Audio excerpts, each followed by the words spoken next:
Hello. Thank you so much for joining me this evening.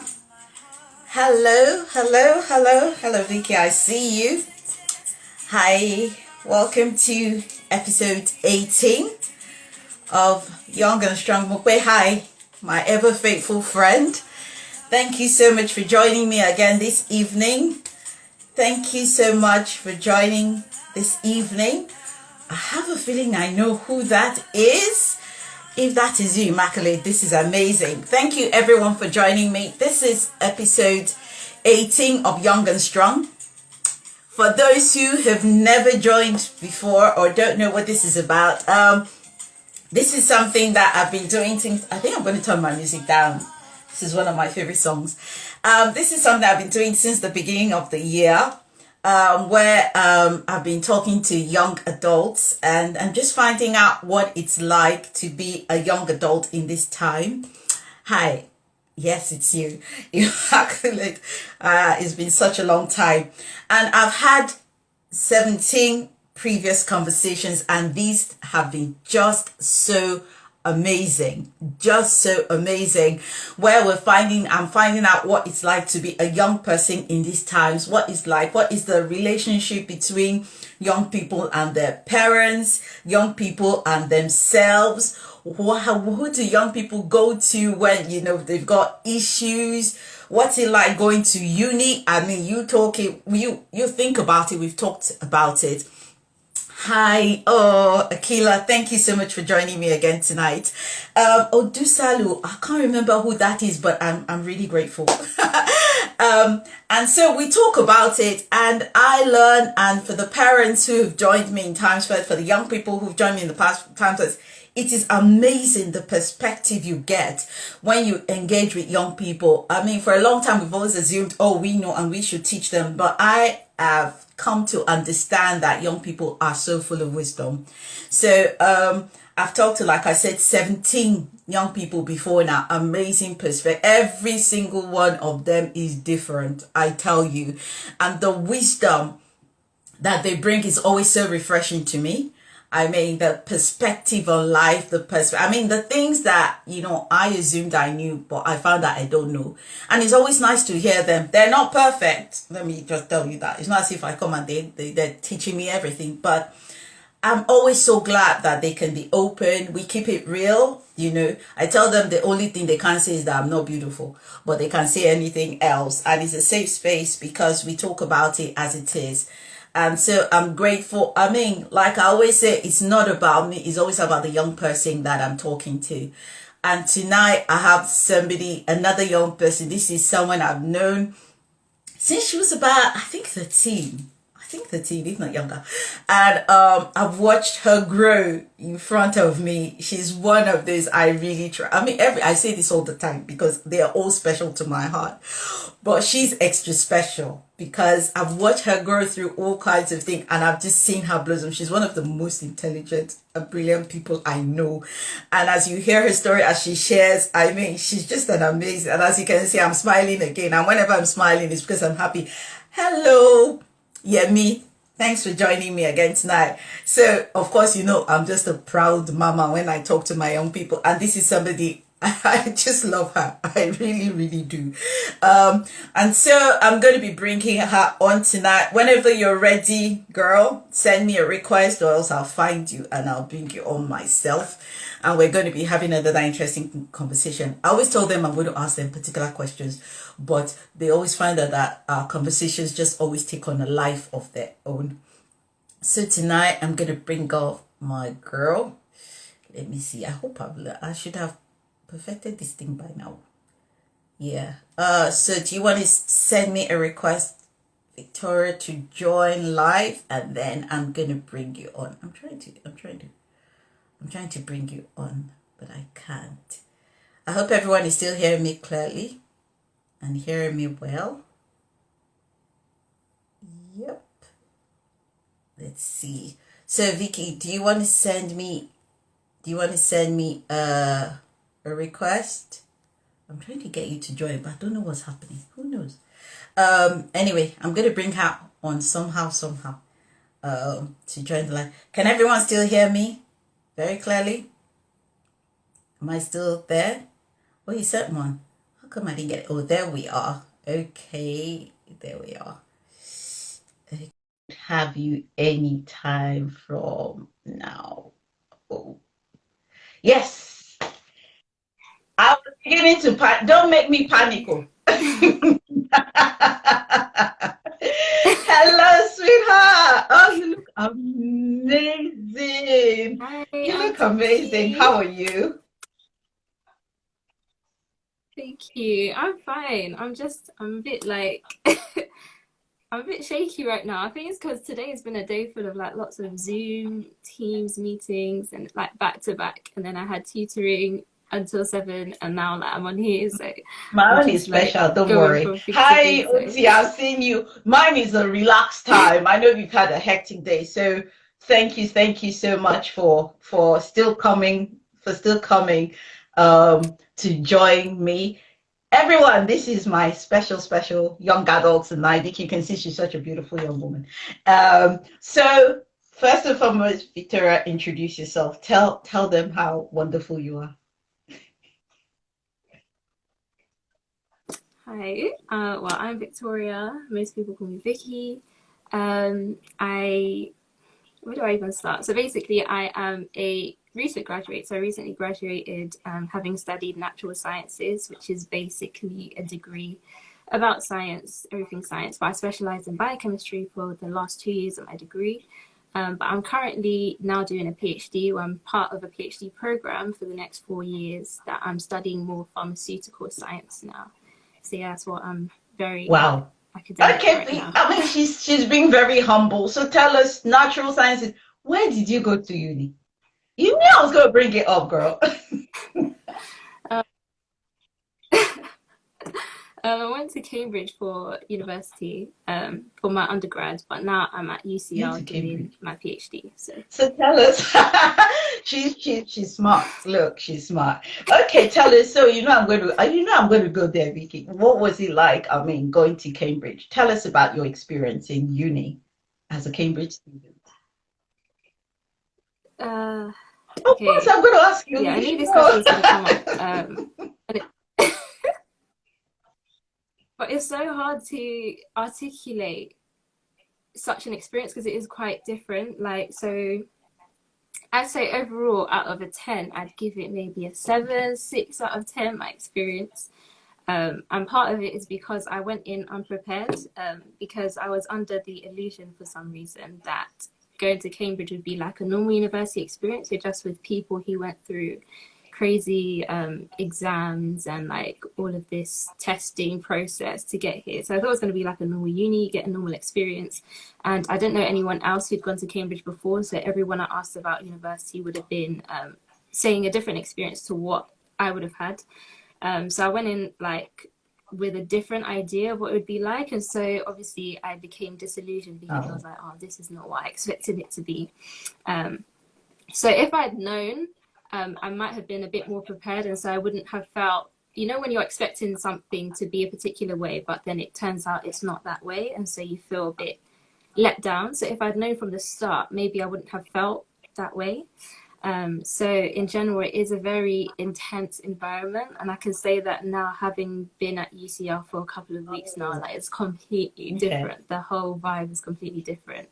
So in Cambridge, there's definitely a lot of people who care about academics a lot, and so you almost feel like it's almost like a silent competition, almost that you're working hard, but then you have to work harder than your neighbor. You have to work harder than like the next person and stuff like that.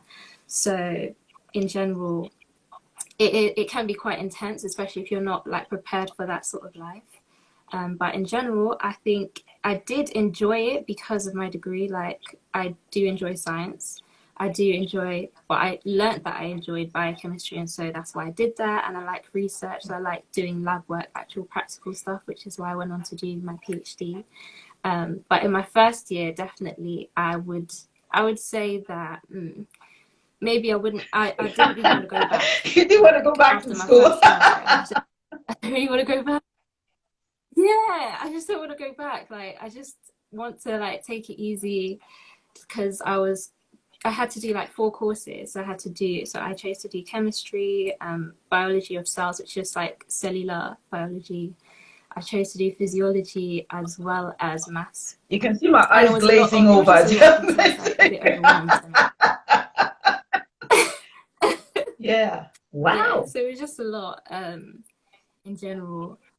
But yeah, overall, I'd say that it improved as the years progressed because as you get more used to an environment, you find people that you click with, you understand how things work, and so you know how to adapt basically. So yeah, it progressively became better. That's not to discourage anyone who doesn't go into like Cambridge or Oxford or anything like that. Everyone's Go like, for okay. it. Well, it's interesting because I have another young person who's just started in Cambridge this semester. Hmm. So obviously, I'm going to find out from Hmm. her how it was and all that. That's amazing. So Yeah, how do you yeah, think you got over it? Because everybody thinks, yeah, going to such a prestigious school and all that is going to be a certain way. You said it wasn't like that, so it was quite yeah, intense. Everybody is studying. Normally when you go to other university, they'll say you have to concentrate on your studies. I think this one you had to find an outlet from from studying and all that. So how did you cope yeah. with it, and how did you get a good balance? Um, I think first of all, having like a community almost, so just making friends on the course. So like one of my flatmates that I live with now, she was one of the people that really helped me to like keep going during my years because we were both studying very similar things, and so we'd be experiencing similar challenges, and knowing when someone is going through something similar that you're not on your own kind of gives you that boost to like keep on going, if that makes sense.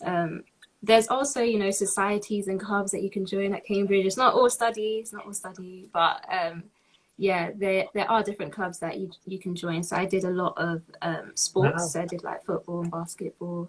I also tried out new things like kung fu. Just basically doing anything that I Oh found my gosh, interesting. kung fu fighting. Happy, I see you. Yeah. Hello. How are you doing? Oh my gosh. Oh wow. Since I can't hear anything, is that Yeah. collective? Can other people hear us? Because I think J12 says he can't hear us. Can everybody else hear us clearly? Um, because I can hear you, girl. So I'm not sure what's going on there. Okay, Yeah. somebody said, is that So all you did, yeah, huh? I did a Okay, so we've got football, yeah. we've got kung fu, we've Someone got what else? Did you say netball? yeah. No, it was football, basketball, and yeah, kung fu stuff. So that was like the sports side. And then I dived a bit, like in my third year, which I can say is one of the most enjoyable years that I had, was when I did some dramas. I did some acting, which you may have seen me promoting on my Instagram at the time. So a couple of years ago now. Um, and yeah, it was like something that I didn't see myself as someone who did drama. I didn't see myself as someone who did acting, but the scene in Cambridge for theatre is like really, really good in terms of there are people that take it very seriously and they know what they're doing. And so obviously if you're new to it, they are able to guide you through it and tell very meaningful stories. So that's the one place that I really like. If I could put down things in Cambridge that I would definitely go back for, it would be that You go back experience. and Like if do I could go back drama. in time and do that again, Don't need the I would degree, definitely. just give me the theater. Alrighty then. Okay. Okay. Yeah. Yeah. So yeah, there's definitely things that can help to balance out the life because obviously if you're only focusing on the academics, Right. it can be a bit depressing at times, or it can make you feel like what are you doing this for, sort of that sort of feeling that you're not really fulfilling all that you have or the potential you have. But obviously branching out, I'd say definitely is one thing that university goers should definitely take hold of, that opportunity to dive into new things. So like I did for drama, for acting, I've never done that before. I don't think I ever would have done it if I hadn't gone to uni. So definitely just dive into opportunities, I'd say, is one thing that Okay. So is so good about eventually you university did life. find that balance. Okay, I'm so so happy. Yeah, yeah. So, I mean, if you're going to go to Cambridge, at least get into some drama. Did you continue? Did you continue doing your spoken word though? Did you do any of that in Cambridge? So interestingly, I did. So at first, like I said, it was hard for me to like find my feet. So all my hobbies kind of took Okay. a back seat, especially in the first year. And then in the second year, I was kind of like rediscovering stuff that I like to do, rediscovering myself. And yeah, so it was in third year and fourth year. Well, fourth year sort of because COVID sort of impacted that, so not really. But in third year, I did start performing again. So normally I would have performed in church, and so this would be the first time that I Right. performed poetry outside of the church setting. So I do it at like open mic nights and stuff like that. And I think people liked it. I think it was I got a good response from it. So I'm happy I did that as well. So it helped me to like kind of place spoken word outside of Yeah. a church context because I learned to do it in church. I always performed it in church, and now I Okay. can do it outside of church as well. So that's essentially, I guess, a goal that I wanted to get to as well. Like try to portray a message that's not only for people in church, but also for people who Good. can relate to What it about your outside of singing? church as well. Yeah. Hmm. Um, You're not I gonna don't bring pass it the all bar, out. You gotta bring it unfortunately. all out.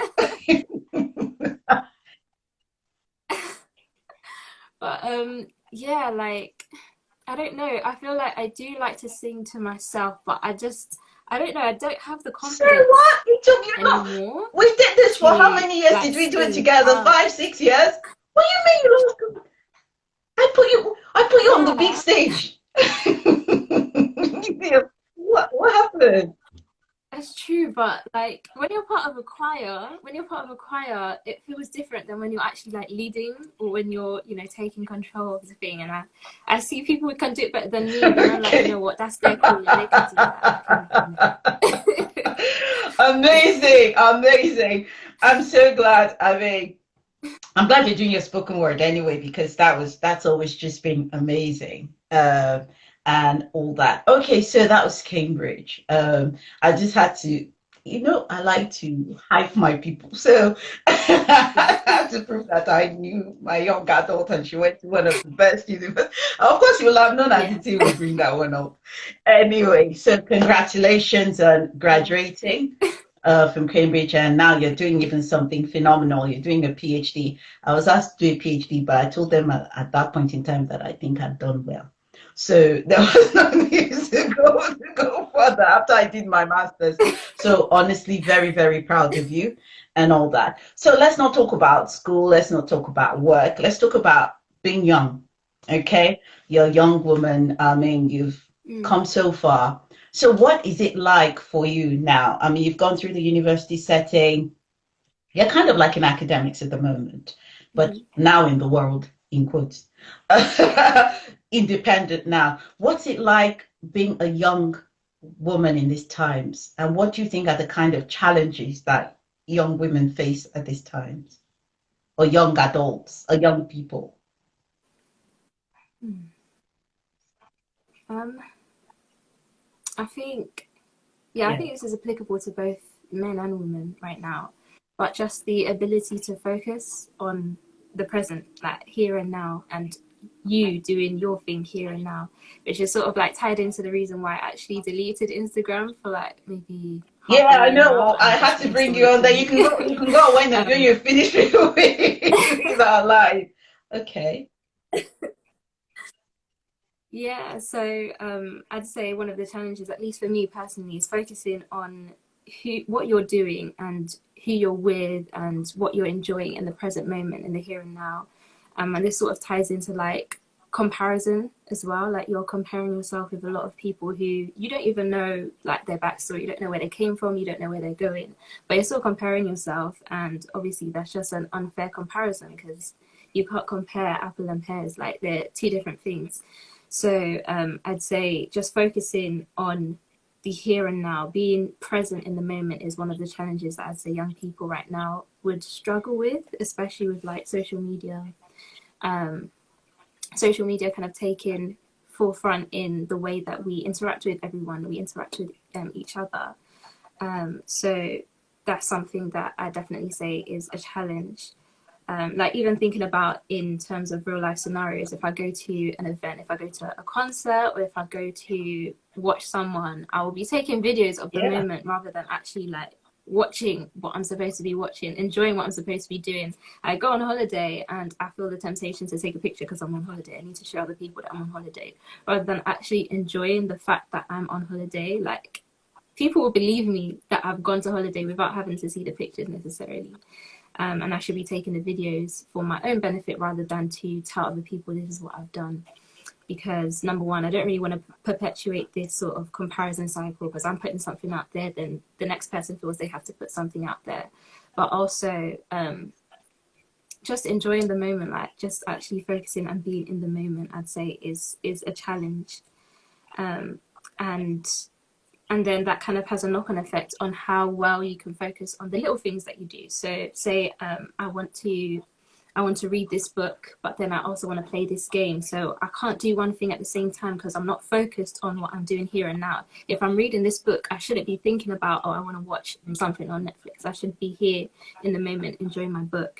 And so I found that I end up spreading myself too thinly over my hobbies, things that I like to do, because I want to do this. I want to read a book, but I also want to game at the same time. I also want to do poetry at the same time. And so it's just like, if I don't focus, I'm not, it's like you're the jack of all trades, but master of none. So it doesn't feel fulfilling basically for me. So I feel like that's a challenge With the that young I person. definitely And do you think experience that's as a young person. why do you think young people, it's almost as if we I was going to say we young people just Aunty, you're still young. sometimes I wonder.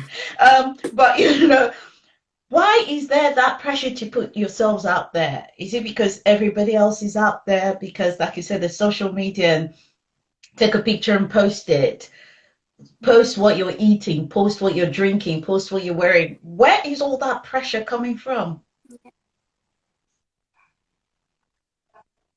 I don't know. I feel like I'll be delving into some kind of sociological and psychological thing.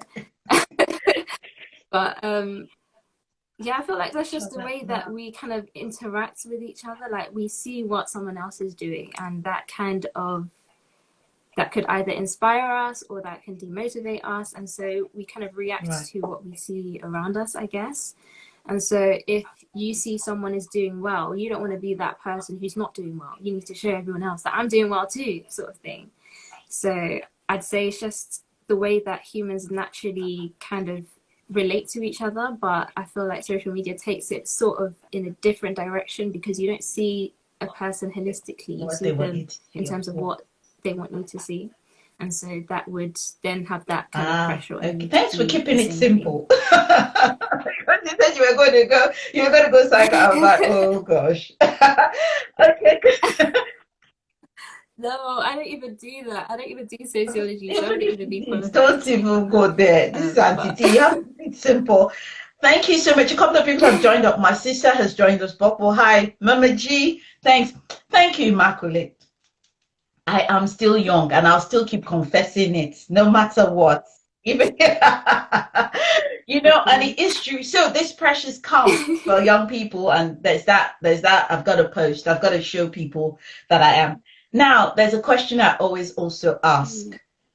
Where do young people go when they need counsel, when they're going through stuff, when life's a bit hard or they're in a pickle or they're in a situation? Where do you guys go? Who do you guys talk to?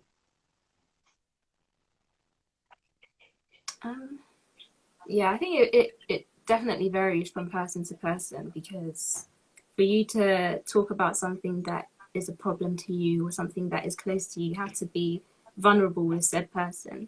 So for some people, they would like to be vulnerable with people who they know. So it could be family members.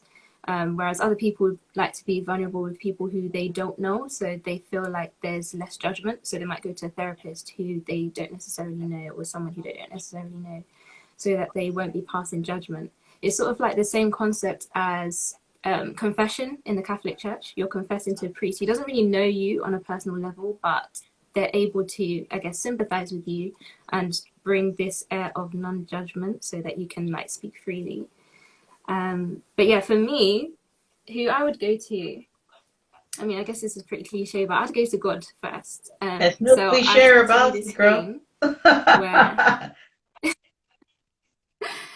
yeah, I would do this thing that I think people think is really weird, but I act as if I'm on the phone.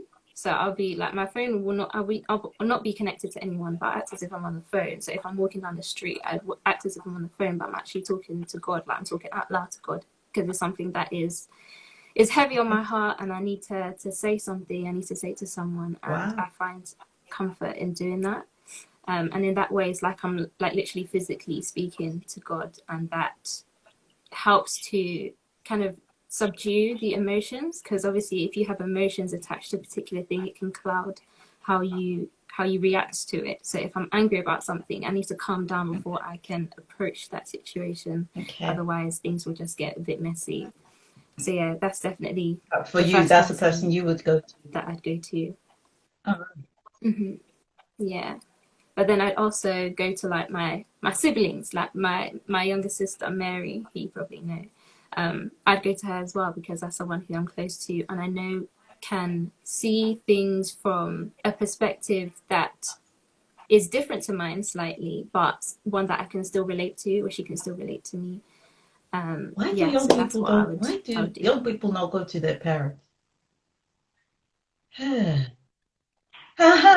always get that. They're like, Um, oh, auntie. well, So I want to know. um, I think number one is the difference in experience. Like my parents would not have experienced the same thing that I've experienced. Not to say that the experience is harder or easier, it's just different. Like they grew up in a different country, so they wouldn't necessarily know. Like if I was to speak about certain topics, they wouldn't even know what it is in the first place to actually approach, or to know how to console me or to give me advice. So it's just a different, they have a different experience. But also, like I was saying about this lack of judgment, sometimes just by virtue of being a parent, I feel like you do want your child to go in a certain direction. And so if they're going this way, you might naturally have the tendency to give the wrong reaction, the wrong initial reaction. So it's like that can put that could put off a child from like Okay, disclosing anything parents, to is their that parents. true?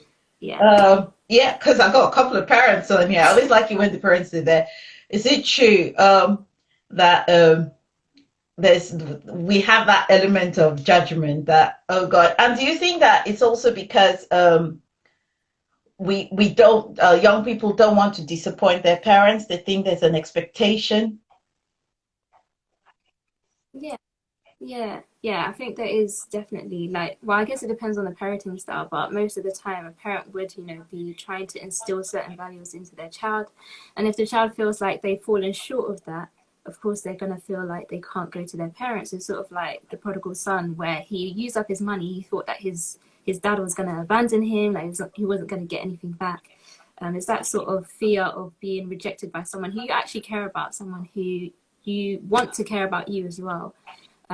But I think the initial reaction is really important. So it might just even be like a flicker of the eyebrows, but a child can pick up on that, especially when it's Sensitive. on a topic that's really sensitive to them.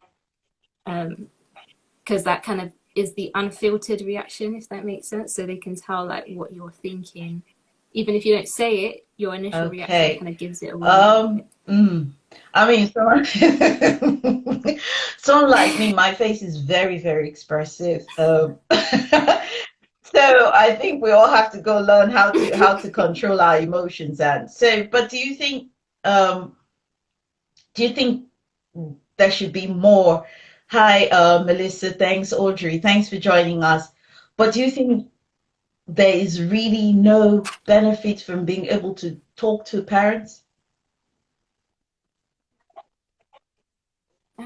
No, I definitely think there is a benefit. Because like you said, parents are there to guide their children. It's just that fear of being told off, that fear of being like rejected, or that fear of feeling like a disappointment to their parents. But there's definitely benefit in it, because your parents are your parents for a reason. Like they have a particular, they want to tell you about their mistakes that they made so that you don't make the same mistakes.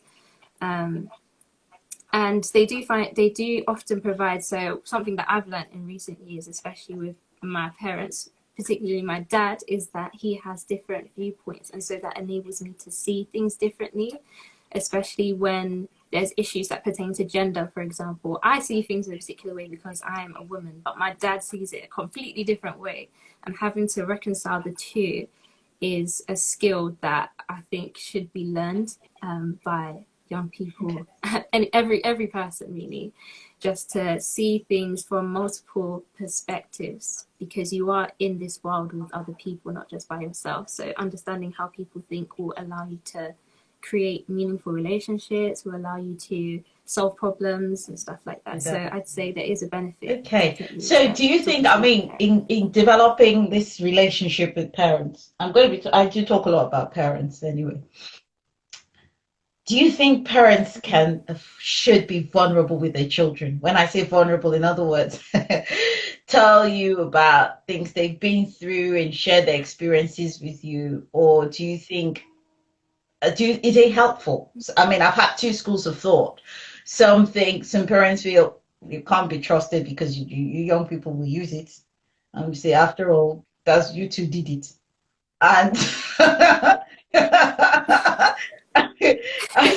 and some people feel that, yeah, it helps you to understand that when they're counseling you is because they've been there and they don't want you to have to go through it as well. So which school which school of thought do you think? Do you think we can trust you with our vulnerability? Or should we trust our children with our vulnerability? Yeah, I think parents should be vulnerable, but past a certain age. Like, you don't be vulnerable with your 6-year-old child, because at that stage they kind of need you to be a strong person they can depend on. But once you get like to an adult age, like my age, for example, like if you're telling me stuff, because that's when, as an adult, you face real life issues. It's not that someone took my toy and I'm angry about it. It's actual real life issues, like how do I stop a failing relationship, all of that sort of situations and that information. I think using their own life experiences is very useful in situations like that. So being vulnerable as a parent, I'd say, is pretty important, because I feel like that humanizes your parent. So I don't, yeah. So it's like, it's something that I realized upon coming to uni as well, that prior I just saw my parents as my mum and my dad, but once you get past a certain age and you see what they do and they tell you a bit more about how they feel about certain things, you see them more as individuals in themselves rather than just your mum and dad. So when a child has that understanding, I feel like that is the point when a parent should be vulnerable and can be vulnerable with their child. But of course, it's not easy. It's not easy. When you're vulnerable, that's like the whole point of being vulnerable. You are leaving yourself open to getting hurt, if that makes sense. Yeah. That's the whole like idea of vulnerability. And so there's always that risk that whatever you disclose will come back to you, and that's something that as an individual you're going to have to decide if you're willing to take that risk in order to deepen a relationship, in order to teach something or to give some sort of advice. I think that's down to personal discretion. Okay, so I mean, I'll pick up from something you said. Yes, be vulnerable, but it depends on the stage where the child is at. And we have to watch that. Yeah. So sometimes, a lot of your contemporaries, when they come, thanks, Mama G. She said, yeah, I think it is important because it will help them. Yes. Let me get my train of thought now. Some of your contemporaries, when they've come, I mean, they've had different kinds of views about these things. And for example, do your parents have a right to tell you why? For example, if they want you to do something, do they have to tell you why they want you to do it? Or as the parent, can they just say, well, I mean, I'm your parent, you should go ahead and do it?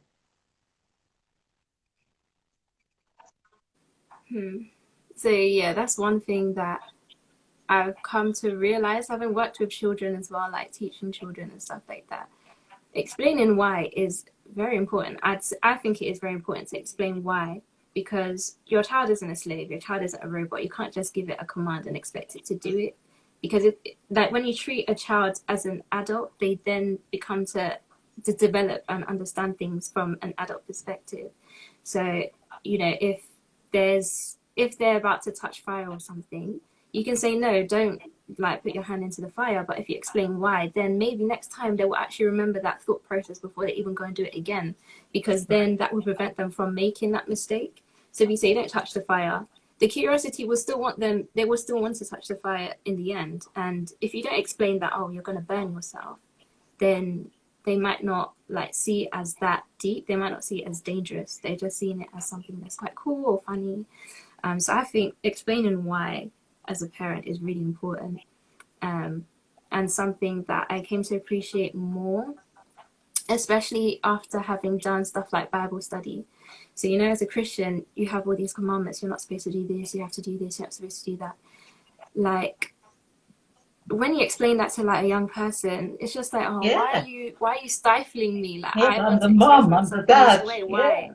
But it's not until, yeah, exactly. Like, I want to do things that are fun. Why are you saying that I can't do this? Like, it doesn't make any sense. It's not hurting anyone. But but upon reading, like doing Bible study and stuff, you then come to appreciate why, like, there's certain reasons why you're not supposed to do certain things.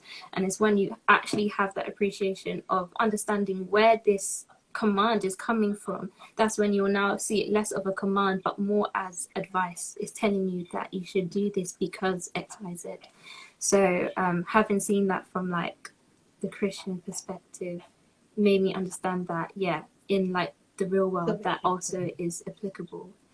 Because children are really intelligent, and if you explain to them why they need to do a certain thing, they will understand. Like, they will understand if you explain it in a way that is proper and is So at a good children, level for yeah, them. They'll understand. and that, I mean, the older you get, I mean, for example, if your mom this or Yeah, your dad, I see your dad has joined. Hello, Matthew, nice to have you. yeah, We can still talk, don't worry, parents, we can still talk.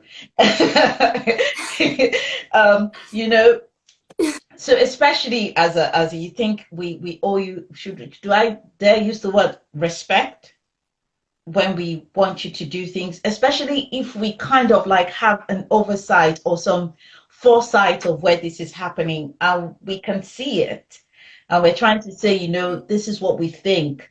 yeah, Even if we can't articulate it, you would rather we told you guys why we're even if you know sometimes we don't want to tell you yeah, why. yeah, Okay. All right. So if you could yeah. tell parents, I've got a couple of parents on here.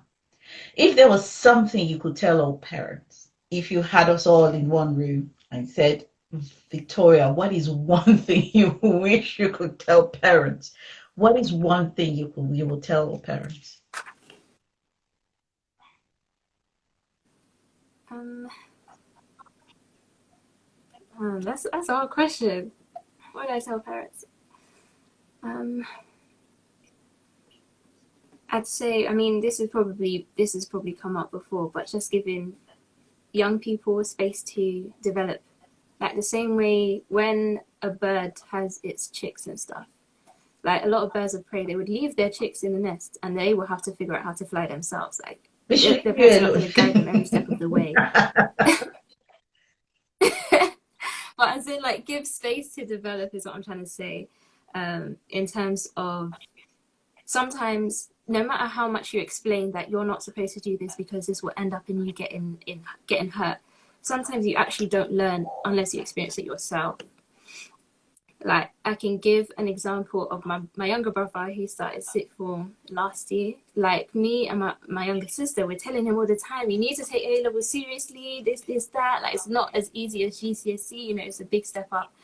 And obviously I just went in one ear and came out the other. And it wasn't until he started year 13 that I was like, yeah, I understand now. Like, I understand that this is, you know, quite serious stuff. And so certain things, no matter, your saliva could run dry trying to explain things to someone, but sometimes they Right. just have to learn from experience. And when they do, just be there to support them. When they do fall, when they do stumble, be there to actually catch them when they fall, I think is something that Okay. I would tell That's parents. really Yeah. that's really deep. Thank you. Adi Damala says their words and actions have a lasting impact on their children's lives. Hi, Nee. Thanks for joining me again today. Mm-hmm. So it's true. Sometimes it can get frustrating when you keep telling your child the same thing over and over again. And at some point, you've just got to allow them to go through it. So that's what you're saying, that Yeah. don't don't feel as if Yeah. you've got to make sure that they live life in a particular way. Yeah. Yeah, because that could really backfire. Like, the more you try to make, especially with children or young people, the more you try to make them conform to a particular way, the more they don't want to stay like that. Like, just let them breathe for a bit, because that pushes Okay. them so far in the opposite Is that direction why that sometimes it will people just get to backfire. uni and you Yeah. just see them go off on a tangent? Yeah. Yeah, because you've stifled them to the point that it's like, well, now I have the freedom to do this, so let me just do it. But if you let them just, instead of forcing it down their throat and not explaining why you are doing so, why you're telling them this, then there would be, I think there'll be a better Okay. result. So yeah, so I'm grateful to my parents for at least explaining why, so that I didn't stray too far. Let's say I Okay, didn't a stray little too bit far from movement what they here and taught. there, but you kind of like kept on the straight and narrow. Well done, girl. All right, now Yeah. you're in your 20s now, right? Okay. If you Mm, yeah. could, I can't believe it, honestly, Victoria. If you could tell teenagers something, the 13-year-old, the 15-year-old, the 17-year-old, if you could give them some counsel, having gone through your teenage years, what is one thing, one word of counsel you will tell teenagers? So to teenagers, um, oh, that's hard. That's so hard because your teenage years are just like so much Well, happens I in your can't teenage remember years. much. It's been a long time. But it's been very long. It was a whole different century. Gosh. Okay. Right. They even have Yeah. mobile phones then. Okay. So what is something that you Yeah. well you will tell teenagers? I mean, what's one counsel? I mean, having gone through, it could come from your Um. experience, it could come from what you've seen. What is one thing you would Mhm. tell, teenagers Yeah. now? Um. I think so. One thing that I remember when I was a teenager was a big thing was that I felt like I was having an identity crisis. So I'd get to a point where I didn't know what I liked. I didn't know what I didn't like. I didn't know how I liked to dress. I didn't know what sort of music I liked. I was just sort of existing, sort of. And so I felt like I just didn't know who I was. I didn't know what I stood for, what I wanted to do, that sort of thing. And to a teenager, I would say, or to myself, being a teenager, I'd say just calm down. Calm down. Like, you've just started your teenage years. This is when you actually form your identity. So there's no need to like panic, first and foremost. And secondly, to do things. So just that's the point in which you can form your identity, you can form yourself. So you don't need to find out what you do like, you can just become what you do like, if that makes sense. So you can do things to better yourself. So you can picture, I want to be like this, start working towards that. Like, you can literally form your identity from that age. So that's something that I would definitely have wanted to tell myself, like, to do things to better yourself. So if you feel like you would enjoy learning a different language, you go and start doing it, like, from a young age. If you want to learn how to play an instrument, or you feel like you do want to do something like that, you want to be like someone you've seen on YouTube who's really good at playing the piano, for example, you can go and do that. And I found that in general, when you do these things to better yourself, you yourself become a more interesting person to talk to and to be around as well, because you have you've done things that can relate to so many other people. Like you might meet someone who's also playing an instrument, and automatically you have a talking point, or you have something you can bond over. So I think that's something I'd say, like, you're literally at the start of forming your identity. So you can literally be who you want to be at that time. You can work towards that. But obviously, as a teenager, it's hard. It's easier said than done, because as a teenager, like, the smallest things are really big at that time.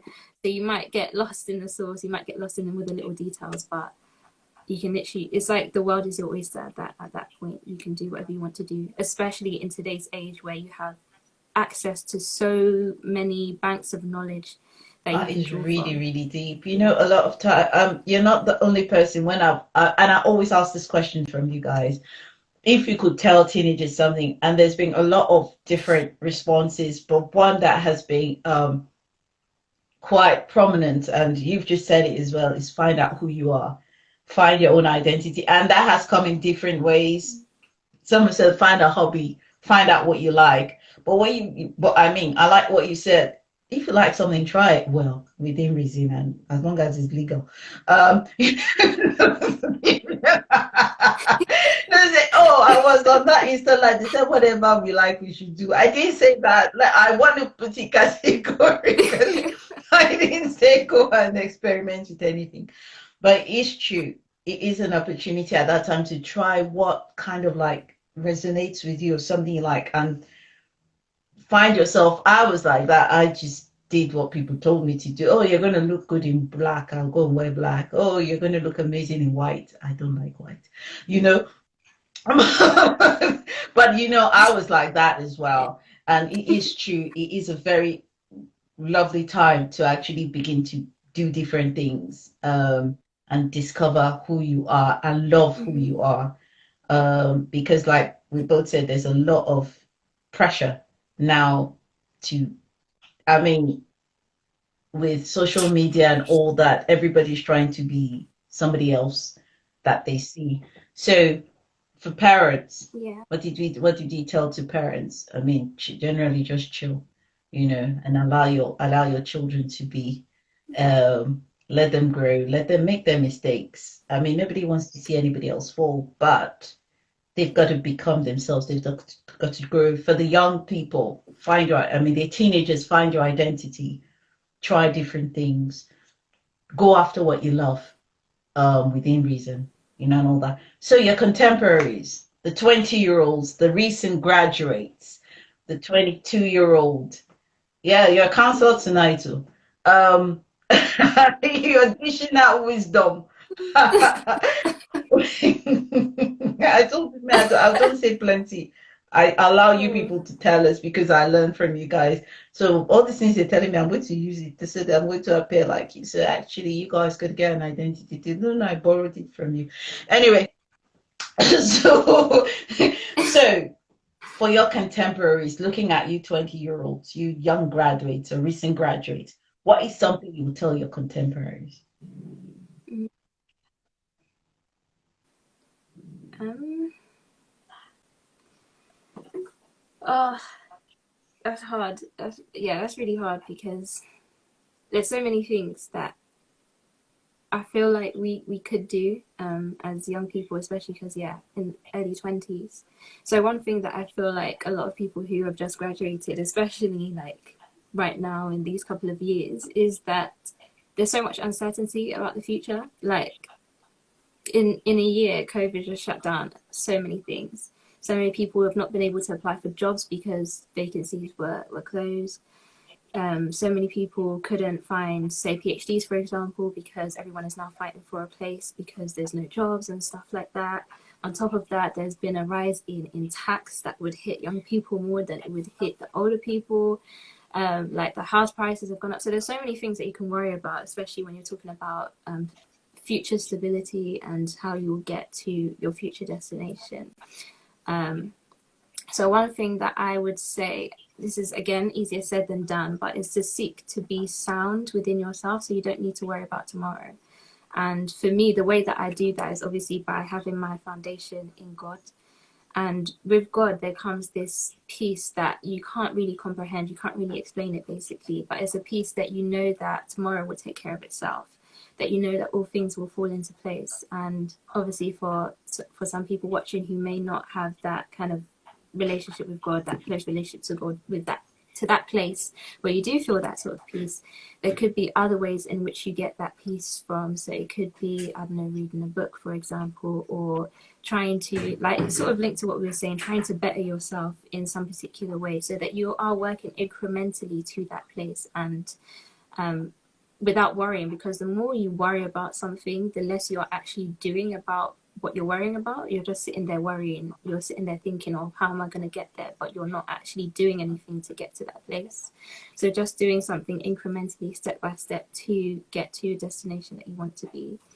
And yeah, because we are in the Western society, in the modern world, where you can have so many opportunities at the same time. So you could have multiple streams of income, for example. So you could be doing things that are like, you can set up things that are taking care of themselves, essentially. So you don't have to worry about that aspect of things because it's taking care of itself. So I definitely say to seek to be sound within yourself. So seek to be sound. And this sort of ties back into what I was saying about focus as well. Like, if you're comparing yourself to people, of course you're not going to be sound, because you're always like, oh, I could be doing this, I should be doing that, I could be doing this. But if you're sound within yourself, if you found a foundation that gives you peace, basically, I'd say try and build off of that, so that you're taking life at your own pace, that you don't need to retire by 30. Like, that's not everyone's journey, that's not everyone's calling. You could be doing something that's more fulfilling at the age of 50, for example, but just seek to be sound within yourself is something that I'd say. Be sound in yourself. I like that. Thank you so much for that counsel. I know one thing that I say, and I don't know whether you would agree with me, is I say that when you're in your 20s, an opportunity to try different things. Somebody, I can't remember which of my young people said it in one of the previous episodes, was that just remember you still have time, that you've got time. I know people interpret that in different ways and say, no, time waits for nobody. But actually, young people, you got to think that you've got time. And if you don't like something, just do something else. Try something else. You're at that age where if you don't like a job, you can kind of like leave it and go somewhere else. If this is not working for you, you can try something else. Not that then you begin to jump around, like a rabbit. But during that period is a good period to, I think it's still a period of some measure of discovery, isn't it? Yeah. Yeah, I'd say for sure. Yeah, because this is when you have actual energy. Well, yeah, seeing my older friends, this is the time you have the energy to be doing so many different things. When you get to a particular age, you might not have the energy, you might not have like the physical wellness to actually do these things that you want to do. And you don't want to have any regrets as well when you get older. So if you do have something that you want to do and you have the means to do it, I believe that you should take that step. And being sound within yourself, I think helps with that, because if you have this sort of like inner peace, basically, even if you leave your job, you'll have this peace that another thing will come along. You're still young, another thing will come along, another opportunity will come your way. You just need to know when to take it and what opportunity to take, essentially. That's brilliant. Thank you. I've seen David has joined in. Hi, Fikaya. I always love seeing Fikaya because she was the one who taught me how to do Insta Lives. I remember the first one I was going to do. Hi, Fikaya. How are you doing? I'm sure you're doing well. I miss you so much. She's one of my young people that's just gone off. So in a couple, I don't know when she's going to come, when maybe next year or 2 years, we'll be having this conversation as well as David as well. It's been so enlightening listening to you. Very, I don't know, it makes my heart glad, having seen the wonderful young woman you've become, and the wisdom that you share. Very, very gentle but very poignant, and I'm very, very grateful to you. And the one more question, because I mean there are other things I could ask. As you can see, we've gone completely off script, but I always say that I always go, I always go off script anyway. Is, and I know you've mentioned it a lot, but I want to kind of like crystallize it. What part does your faith play in your life? Oh, um, I'd say a big part. It informs most, basically all of my decisions that I make. And I think I can only attribute like all the monumental things that I've been able to do. I can only attribute it to God, because there's no, like, just thinking about the situations that me and my family have been through, that you, Auntie T, know, that like getting to where I am now, I don't feel like it would have been possible without God. Like even getting this PhD is just like, yeah, like I don't think I would have got it on my own as well. So I'd say definitely my faith plays a really big role, actively but also passively. So like all the opportunities that are coming, it could even be a small thing like when my stipend is coming in, for example, that also I say is attributed to God's timing and how like everything is just like fitting into place. And just the way that I can relate to people as well, because I draw inspiration from like certain people in the Bible.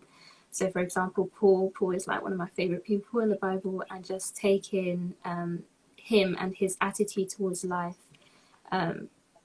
as inspiration to how I live my life and how I lead my life, I think definitely is a way of saying that my faith is Okay, important, amazing. essentially.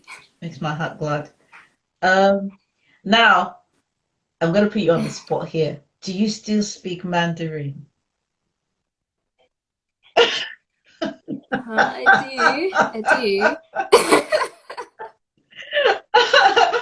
So let me see. What am I going to ask you to say in Mandarin? I have no idea. Oh God. It's been a long time, you know. I haven't gone to I just, I China in a thought, I long thought, I time. thought it So formed part of your course, or was it just something you did on the side?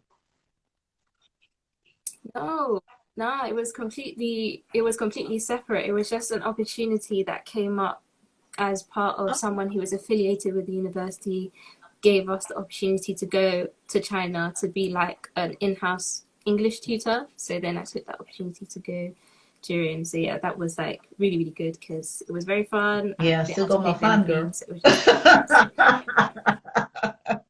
Yeah. Okay, okay, I'm not going to put you on the spot for that, but once again, thank you so much, Vicky, for coming. I mean, it's just been such a delight.